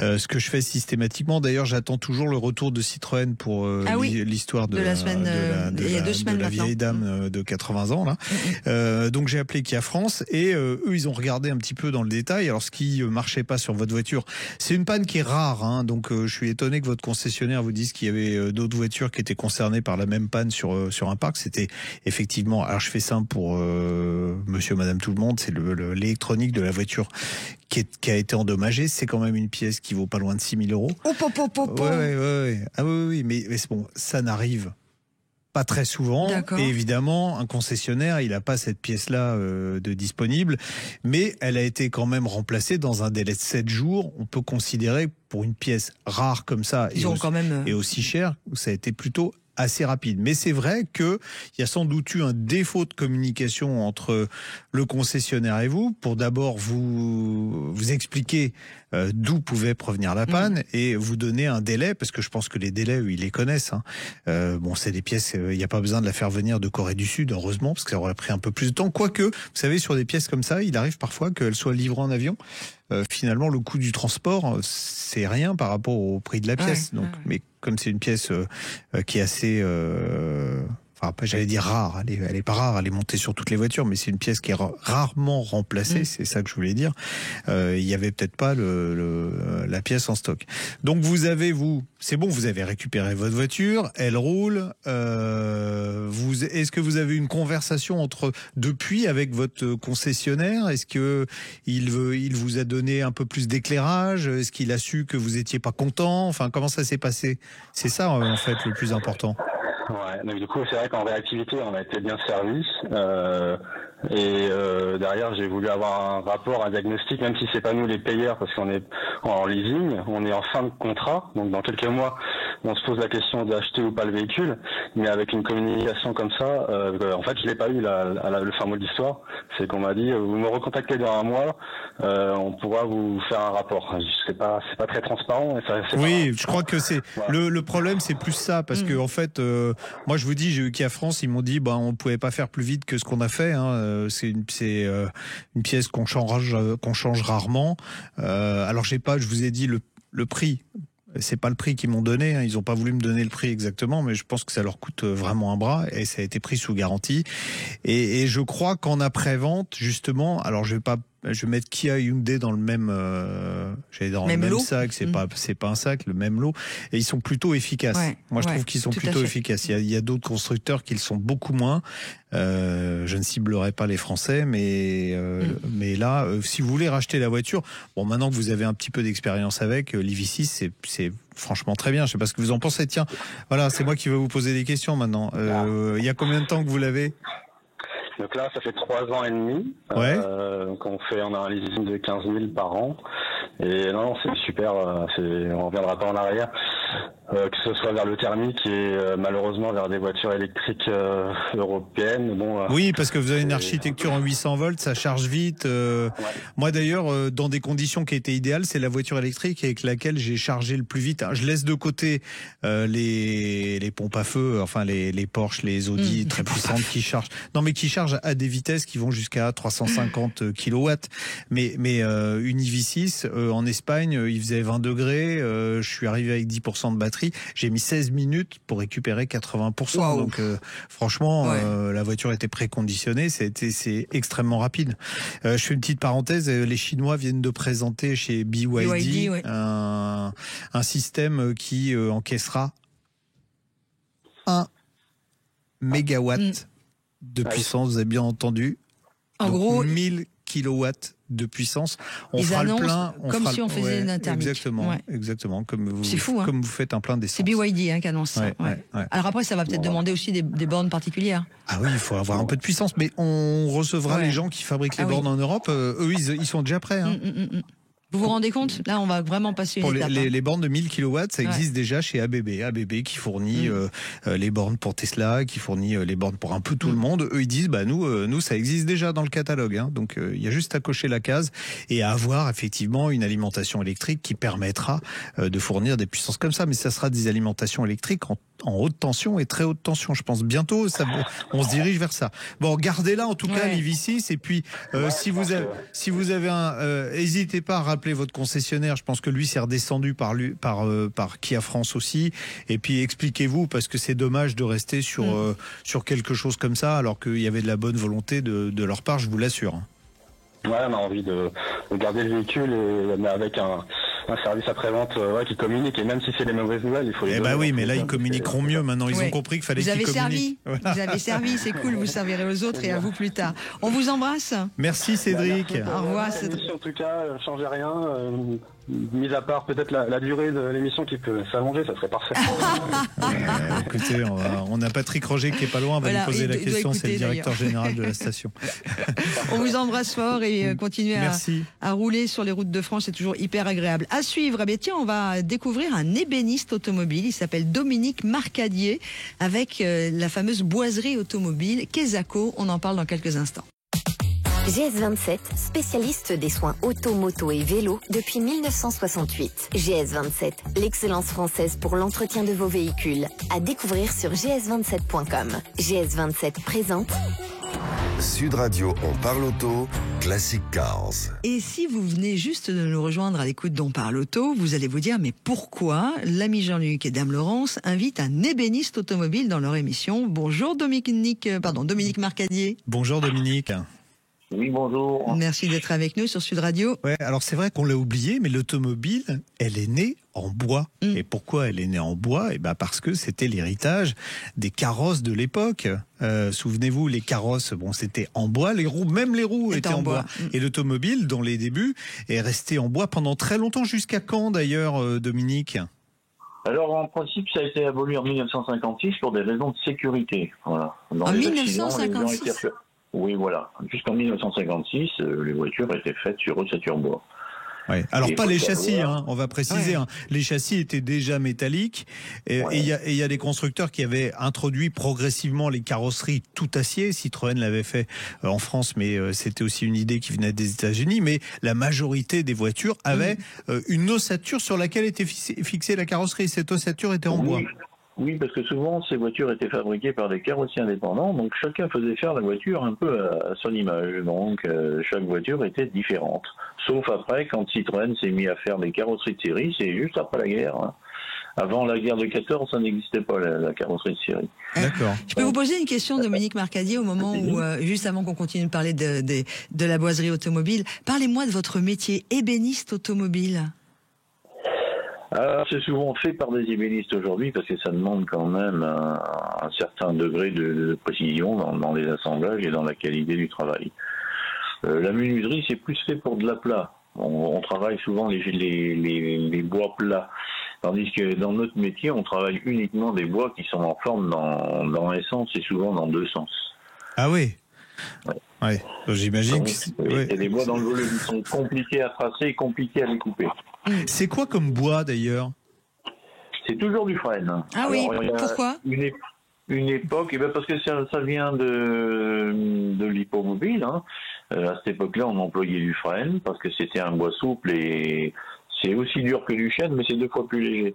Donc c'est pour sa souplesse et puis après ça tient bien à l'humidité. Oui, puis ça permet à la voiture de s'arrêter, le frêne. Ouais, voilà.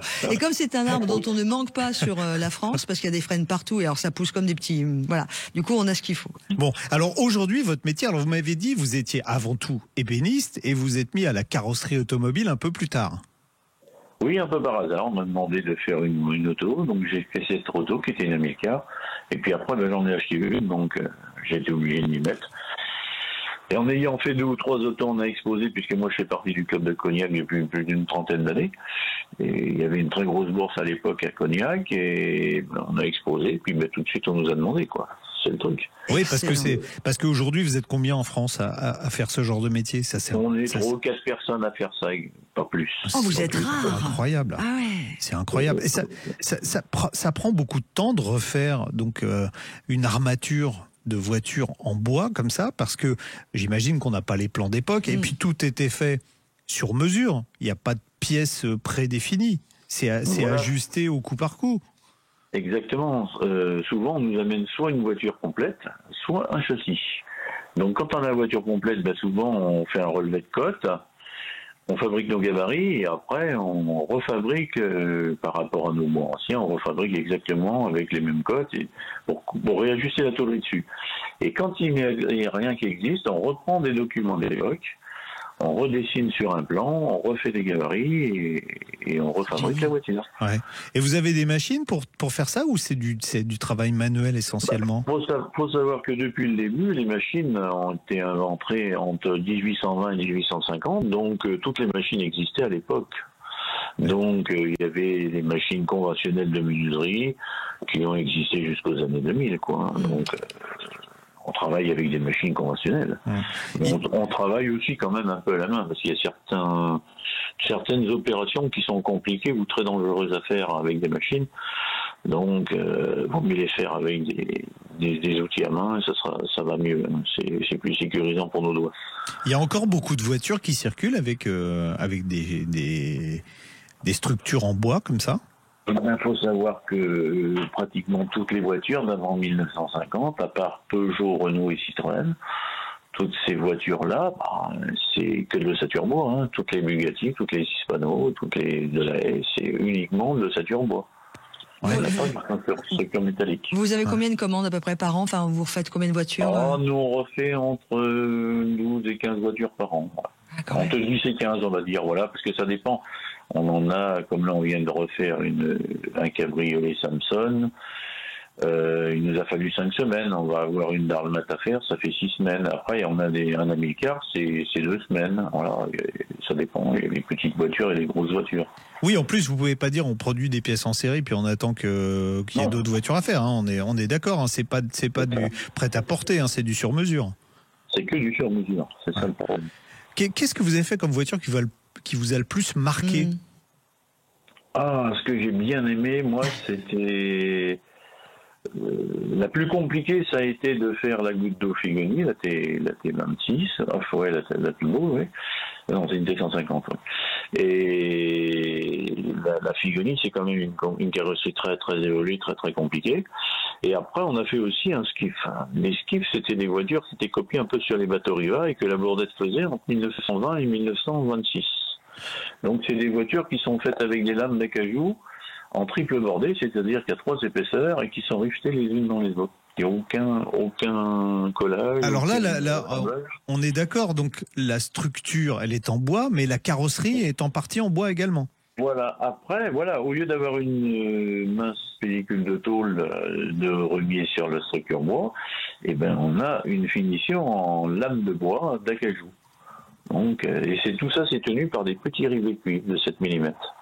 Voilà. Ça doit être un sacré boulot. C'est très beau quand c'est fini. Moi, ce qui m'a fait de la peine quand je vous ai eu au téléphone pour préparer cette émission, c'est que vous m'avez dit je vais continuer à travailler encore 1 an ou 2, puis après je suis à la retraite.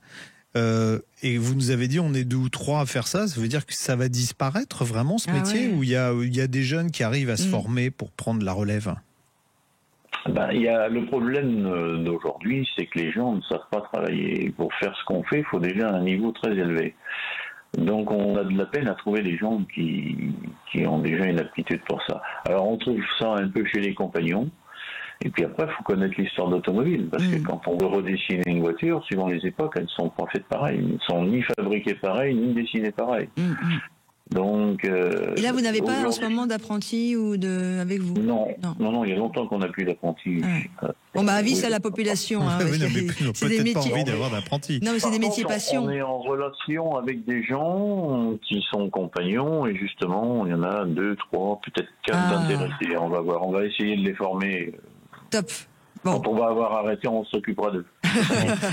Vous avez un site internet, Dominique Marcadier, où on peut voir ce que vous faites? Oui, c'est sncmarcadier.fr. Vous verrez, on a fait à peu près plus de 300 véhicules. On va répéter le site si vous le voulez bien. sncmarcadier.fr. MARCADIER. Voilà. Ouais. Merci beaucoup, Dominique Marcadier. Merci, Dominique. Et puis encore bravo. Ouais, bravo et merci de nous avoir fait plonger dans votre métier passion et artisanal. On vous embrasse très très fort. Artisanal dans le sens art, évidemment. Mais c'est un vrai art. Vous allez voir les pièces qui forment, c'est un truc de dingue. Hein. Allez, dans quelques instants, juste après la pause, on va terminer notre émission avec les voitures les plus mal aimées en occasion. Et normalement, il y a aussi Cédric qui arrivera au 0826 300 300 qui a une question à poser à l'ami Jean-Luc. Sud Radio, on parle auto. Classic Cars. Avec GS27, spécialiste des soins auto, moto et vélo depuis 1968. GS27, l'excellence française pour l'entretien de vos véhicules. À découvrir sur gs27.com. Sud Radio, on parle auto.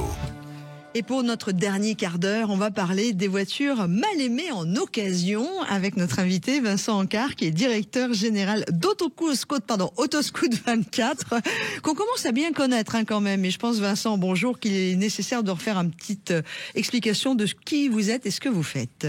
Bonjour Vincent. Bonjour. Bonjour. Alors Autoscout 24, européen déjà.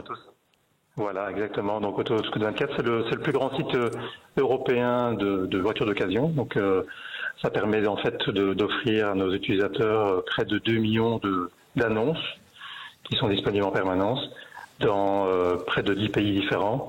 Et donc ça permet non seulement de voir des voitures mises en vente en France, mais surtout dans d'autres pays européens. Et parfois il y a d'excellentes affaires à faire dans des pays où une voiture peut être un peu moins prisée par rapport au marché français. Oui. Alors, le marché de l'occasion, donc pour faire des statistiques, quand on a 2 millions d'annonces en ligne, vous êtes plutôt bien placé. Et le marché de l'occasion est un marché vraiment impitoyable parce que le temps révèle souvent des défauts, pas que chez les voitures d'ailleurs, qui sont insoupçonnables quand les voitures sont neuves. Et donc, aujourd'hui, quels sont alors les critères qui font que certains modèles vont être un peu plus délaissés que d'autres, et après on rentrera on nommera les véhicules qui sont pas trop appréciés en occasion? Oui, disons que c'est souvent une question de réputation, mais aussi une question de connaissance des différents modèles qui existent. C'est-à-dire que si vous me dites une Renault Clio, ça parle à tout le monde, ça veut dire que c'est quelque chose qu'on va pouvoir éventuellement chercher dans un site d'annonce ou chez un concessionnaire ou ailleurs. Mais il y a toute une série de modèles. Si je vous dis Suzuki Swift, ça vous dit peut-être beaucoup moins. Donc, non, Suzuki Swift, on a spécialement cherché après, voilà. Alors que c'est un modèle qui est assez bien vendu quand même.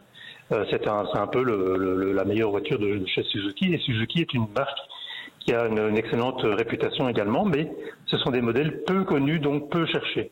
D'accord. Alors oui, mais entre chercher et apprécier, il y a quand même une différence. Qu'est-ce qui fait qu'un véhicule va être un peu boudé en occasion? Alors moi, je prenais l'exemple des modèles Stellantis avec le 1,2 litre PureTech. On sait aujourd'hui que c'est une bête à chagrin. Donc j'imagine que les voitures en occasion avec ce type de motorisation ou avec des airbags Takata sont pas fatalement recherchées. Ça doit fatalement avoir un impact sur leur revente. Alors effectivement, quand on regarde, il y a deux façons de voir si une voiture est populaire sur un site internet. C'est le nombre de fois qu'un modèle bien précis a été vu par rapport au nombre d'annonces qui sont disponibles sur le site. L'autre critère, c'est le nombre de prises de contact qui est pris par rapport à ce même modèle, donc par annonce publiée sur le site. D'accord. Donc, si on regarde par exemple, on va parler des 3 modèles dont on parle ici et qui ont effectivement ces problèmes de rappel, la Citroën C3, la Peugeot 208 et l'Opel Corsa. Ce sont des modèles effectivement qui sont relativement peu consultés, Donc ils sont, je dirais, autour de la 15e place. Dans une Citroën C4 par exemple, je dirais qu'elle est un peu boudée effectivement actuellement. Elle est moins vue, elle est moins sollicitée qu'un autre modèle. Et donc ça montre bien que ce sont des voitures qui ont actuellement des difficultés à être, je dirais, présentées et donc vendues à des acheteurs potentiels. D'accord. Il y a un palmarès. Vous faites un palmarès parce qu'en général les palmarès c'est plutôt pour les gagnants. On fait 1, 2, 3, mais là il y a un palmarès des perdants. Oui, en fait j'ai classé le modèle effectivement dans l'autre sens et on trouve effectivement quelques surprises. Ce qui est un peu paradoxal parfois, mais on peut pas peut-être s'imaginer. En fait, une des voitures qui est la moins bien appréciée en termes de densité de visibilité, ce sont Citroën C5 Aircross et C3 Aircross. Ah oui. Donc ce sont des modèles qui bizarrement sont moins recherchés. Ensuite, on a par exemple une Ford Puma, qui est évidemment aussi un modèle qui est un peu compliqué à visualiser, qui est moins connu, qui est moins recherché. Après ça, on voit une Seat Arona, une Volkswagen Taygo. Ce sont des modèles qui, spontanément, les utilisateurs ne vont pas spécialement chercher après ce type de véhicule. Oui, malgré le fait qu'il y ait des annonces en ligne. Le fait qu'une voiture soit délaissée comme ça a une influence sur la cote des véhicules ? Ah oui, donc simplement, donc c'est vraiment une question d'offre-demande. Dans la sélection que j'ai faite, j'ai pris des voitures qui sont assez abondamment visibles sur le site. Donc j'ai pas pris des voitures rares qui sont disponibles qu'avec quelques annonces. Non, ce sont des véhicules qui sont régulièrement publiés avec un certain nombre d'annonces qui est courant. Et donc ce sont des véhicules qui étaient typiquement moins demandés. Finalement, il y a un risque effectivement au niveau des prix. De voir des prix qui sont en baisse, tout simplement parce que il n'y a pas beaucoup de demande sur ces véhicules-là. D'accord. On a une idée de la décote que ça peut induire, ce désamour sur un véhicule ? C'est très difficile à évaluer parce qu'il faudrait vraiment faire une comparaison avec un modèle, je dirais, de la même gamme, de la même positionnement marketing, dans une autre marque pour voir comment ça se compare et regarder un petit peu les prix. Donc ça c'est une analyse qu'on pourrait faire, mais que je n'ai pas fait. Et donc, ce sont des... Oui, bien sûr, ça a une influence sur la décote, dans le sens que, oui, on va acheter ces véhicules moins chers aux particuliers qui la vendent, et on va essayer donc de la revendre, et on sait qu'on risque effectivement de ne pas pouvoir la vendre à un prix important. Alors, je vais prendre un exemple. La moyenne des Citroën C3 qui sont actuellement disponibles sur le site, c'est autour de 13 000 € pour une voiture qui a à peu près 4 ans et demi. Une Peugeot 208 qui a à peu près le même âge, elle est à 14 500 en moyenne. Donc ça vous donne une idée que voilà le succès qu'une voiture peut avoir dans une gamme de voitures qui est un peu équivalente. D'accord. On a présent à l'esprit quand on dit les voitures qui se vendent mal en occasion que les modèles excessivement originaux. Alors l'exemple typique que prenait Laurence au début, c'est le Fiat Multipla, se vendent mal également. Est-ce que c'est vrai ou pas ? Le Multipla, c'est clair qu'il y avait un désamour pour cette voiture qui était pourtant révolutionnaire quand elle est sortie. Maintenant, je voudrais que je regarde. Non, mais je parle pas du Multipla comme exemple particulier, en disant en voiture, les voitures qui sont très originales. Est-ce qu'elles se vendent bien en occasion ou pas ? Non, je dirais que l'acheteur d'occasion ne cherche pas quelque chose d'obligatoirement très original. Je pense qu'il cherche quelque chose qui est fiable, qui est disponible en quantité importante pour qu'il y ait une transparence sur le prix. Donc plus vous avez des annonces pour un modèle bien précis, plus vous pouvez comparer un modèle avec un autre, son équipement, ses couleurs, ses spécifications techniques. Et donc la transparence que l'Internet apporte au marché d'occasion fait aussi que on paye le bon prix pour une voiture. Si vous avez un modèle qui est très peu disponible, la vérité sur le prix est beaucoup plus difficile à mesurer. Donc de ce côté-là, c'est plus compliqué évidemment à évaluer la vraie valeur du véhicule. Et donc, je pense pas que le consommateur va se précipiter sur des raretés qui sont... Bon, après ça, il y a de tout. Je J'ai regardé en février, il y a à peu près 1500 modèles différents vendus en France, où il y a eu au moins une immatriculation. Donc ça veut dire qu'il y a un choix énorme et une variété évidemment presque infinie sur le type de véhicule à vendre.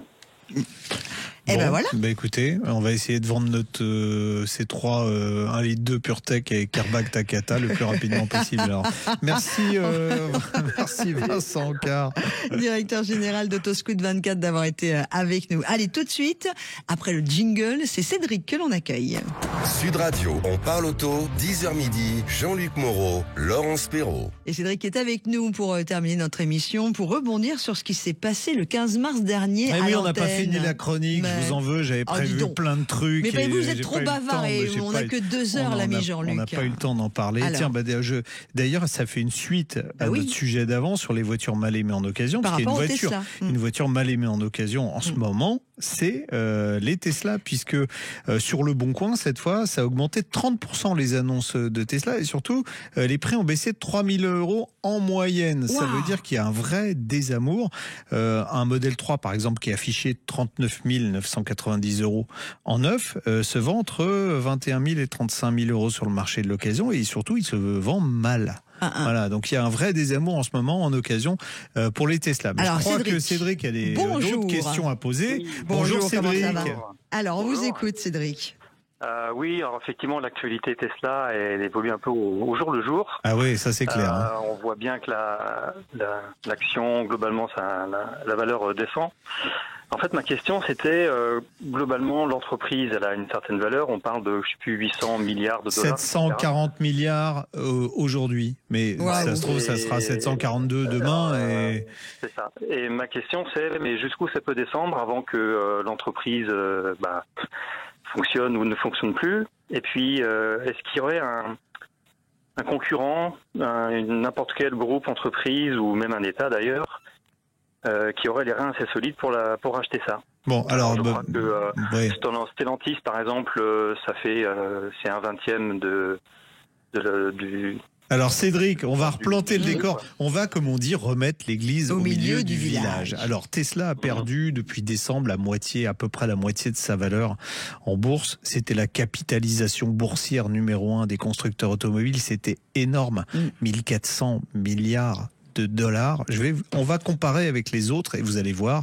Alors déjà, pour le rachat, aujourd'hui, alors l'action, elle est environ aux alentours de 240 €, mais ça remonte. Ça remonte régulièrement. Je le dis, pour ceux qui veulent faire des affaires en ce moment, acheter des actions Tesla. Pourquoi? Parce qu'il y a des nouveaux modèles qui arrivent. Il y a le nouveau modèle Y dont on avait parlé il y a 15 jours, mais il y a un dérivé qui va être un peu moins cher du modèle Y, qui va arriver aussi. Et ça, on peut être sûr que ça va se vendre. Il y a aussi d'autres modèles qui sont dans les tuyaux. Donc Tesla est dans le creux de la vague en ce moment. C'est lié un petit peu à l'image que Elon Musk donne de la marque. Même si c'est pas lui qui a créé Tesla aujourd'hui, ça reste lui le patron. Même, je pense qu'on chez Tesla, on aimerait bien le mettre dehors d'ailleurs. Mais la marque est très loin ni de déposer le bilan, et encore moins d'être acheté par les concurrents. Je vous explique pourquoi. 740 milliards de dollars de capitalisation. Vous savez qui est le deuxième? C'est Toyota. Et ils sont à 260 milliards de capitalisation. Donc la marche, elle est impossible. En 3, on a Volkswagen, 128 milliards. Quatrième, BYD, c'est les Chinois, 118 milliards. Alors on va en prendre des gros. Souvenez-vous, on disait les Big Three, les Américains. General Motors, Ford. Alors aujourd'hui, c'est Stellantis, parce que Chrysler fait partie de Stellantis. Vous savez combien en capitalisation est Stellantis? 60 milliards, à comparer aux 740 milliards de Tesla. Donc est-ce que Stellantis peut racheter Tesla? La réponse, elle est claire, c'est non. Est-ce qu'un État pourrait racheter Tesla? La réponse, elle est claire, c'est non. En tout cas, pas en ce moment, voilà, c'est compliqué. Si, l'Arabie Saoudite, peut-être? Si, mais attends, l'Europe veut débloquer 800 milliards pour s'équiper militairement. À la place, ils pourraient acheter Tesla. Moi, je crois pas que ça les intéresse. Mais quand US, ils pourraient pas racheter non plus, non? Pardon? Et les US? Pourquoi les Américains, pourquoi Donald Trump prendre un crédit pour racheter la boîte de son pote? Je pense pas. Ils vont pas nationaliser Tesla. Non, mais est-ce que Tesla va être à vendre? Pour l'instant, Tesla n'est pas à vendre. Tesla n'est pas à vendre. Tesla n'est pas au fond du trou. Tesla continue à vendre des voitures. Ils sont dans un creux. C'est le moment d'en profiter pour investir. Donc je finis mon analyse. Démonstration. Si General Motors, Ford et Stellantis se mettaient tous ensemble, ce qu'on appelait autrefois les Big Three, plus Stellantis, plus les autres marques européennes qui sont venues se rajouter, leur capitalisation totale est de 230 milliards. On n'est encore même pas, on est au tiers de ce que vaut Tesla. Donc est-ce que Tesla va être acheté? Non. Est-ce que Tesla va être acheté par les Chinois? Non, parce que premier BYD 118 milliards, deuxième Great Wall qui est en 10e position à 75 milliards, vous avez NIO ensuite à 66 milliards, Xpeng à 46 milliards. Aucun n'a les moyens de racheter Tesla. Vous allez me dire, tiens, vous n'avez pas parlé des marques françaises. Alors, on a vu un peu Stellantis, mais vous savez où est Renault? Non. À 14,5 milliards. Ok. Voilà. Bon, il pourrait s'acheter une poignée, en 25e position dans le classement des constructeurs. D'ailleurs, ce qui est très étonnant, c'est que Suzuki est 2 fois plus que Renault. Suzuki, dans l'Hexagone, ça nous paraît être une petite marque, mais au niveau mondial, c'est un grand groupe, comme exactement Honda. Honda qui est en 15e position à 48 milliards. Oui, donc de toute façon, voilà, même les constructeurs allemands qui sont quand même plus riches que les Européens, puisque Volkswagen est en 3 à 128, Daimler est en 5e à 106 milliards, et puis vous avez BMW qui est 11e à 67 milliards. Si vous mettez tout le monde, hop, c'est pareil. On arrive à 250, 300 milliards, à peine la moitié de ce que vaut Tesla. Donc, est-ce que Tesla va être acheté, si c'était ça votre question? La probabilité, elle est pas nulle, mais elle est pas loin de zéro quand même. Bon. Mais c'est marrant, comme Cédric, pourquoi vous êtes posé cette question? Qu'est-ce qui vous a, au-delà de l'émission qu'on a fait le 15 mars à ce sujet-là? Non, c'est juste que ça me paraissait logique d'aller un petit peu plus loin. Et puis c'est vrai que l'activité est assez folle, donc on peut s'attendre un peu à tout n'importe quoi. Ouais, mais en plus, je me posais juste cette question. non, mais même, vous imaginez bien avec des moyens comme ça, une capitalisation comme ça, de dire que Tesla va disparaître. D'abord, non, personne va les racheter. Et puis, ils ont les moyens de se développer et de faire autre chose. C'est ce qui va arriver. Il y a la semaine dernière dans l'actualité, Tesla a ouvert son 3 millième chargeur rapide. En France, il y a, pareil, on parlait tout à l'heure des Chinois qui vont présenté, BYD qui a présenté une architecture qui permet de charger jusqu'à 1000 kilowatts. En 5 minutes, en gros. Voilà, c'est dans les tuyaux chez Tesla aussi. Donc ça va arriver. Alors Tesla s'est fait rattraper, ils avaient beaucoup d'avance. C'est ça en fait. Aujourd'hui, on est vraiment dans cette situation charnière. Tesla avait beaucoup d'avance et ils se sont fait petit à petit rattraper. Le premier, c'est dur de rester premier. Donc le premier s'est fait un peu rattraper, mais il va pas se faire dépasser tout de suite, rassurez-vous. Bon voilà, Cédric. Maître Jean-Luc qui a donné son regard, non pas son fromage, non pas sur son arbre perché. Merci beaucoup de ce décryptage, Maître Jean-Luc. Ça en fait des milliards. Marc Lesguy, je vais vous appeler. C'est clair. Ça en fait des milliards. Bon nous, je nous souhaite des milliards d'émissions encore et des milliards de minutes et d'échanges avec nos auditeurs. On vous embrasse bien fort, Cédric. Merci à Anthony et à Aude Anthony à la réalisation, Aude au standard de notre rendez-vous. On se retrouve la semaine prochaine. Oui, tout à fait, Thierry. Ça faisait longtemps. On les embrasse là où ils sont d'ailleurs, eux aussi. Et puis, évidemment, les programmes continuent sur Sud Radio. On vous souhaite un merveilleux week-end.